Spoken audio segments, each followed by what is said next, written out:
So if The you're looking lowest at in the country. Flint, Michigan is number 2 at 27. if you're looking at this on YouTube and you see this little Brady Bunch square out of the 4, that's represent. That's what basically what he's saying. Only the 1 is represented out of the 4 within the city. That's not good. But And on this podcast. and on the podcast, right? Yeah. Fortunately, and we'll definitely wrap up toward the end on what I'm about to say next, and we'll jump back to this. But fortunately, the guys on the podcast don't represent that statistic. That's a fact. All mine in my house. All of them. So, I got them. Yeah. And the reason I want to say that, and because it was something else that I don't know if you guys caught this in the show. Now, my grandpa was always around. My grandpa was in his life until I think he died at 89. He was way old. But they didn't talk. He didn't talk much. Give a little direction here, give a little direction. That's about it. And that was it.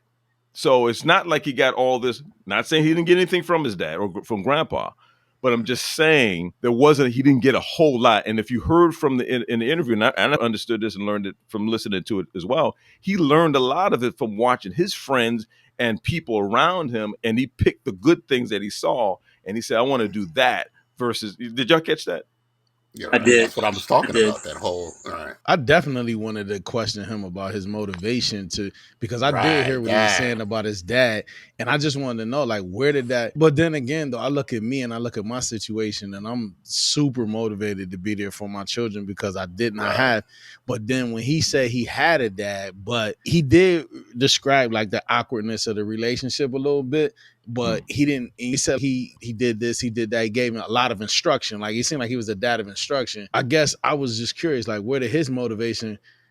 And I didn't even ask. Like, he seemed to be concerned and stuff. Some fathers give a lot of instruction, but they don't even show love through that, though. So I didn't really know how to ask that question. Or did he tell you, "Hey D, I love you"? Sometimes men ain't gonna be all mushy. We didn't really hear that word growing up. We knew it.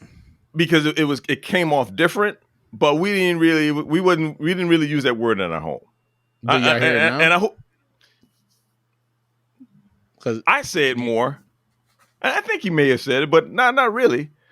Oh. I really don't know, but I knew it. Force him to say it. He old now. All right, I'll do that.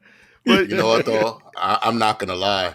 I am horrific at it, especially with the boys more. Yeah, I know that's one of the things that I know that's an area of opportunity for me, that being transparent, that I know I need to be. Because I even actually said it to my son one time. I was like, "Do you think it's weird if I say I love you?" And he said, "Yeah, I would be wondering if you were okay."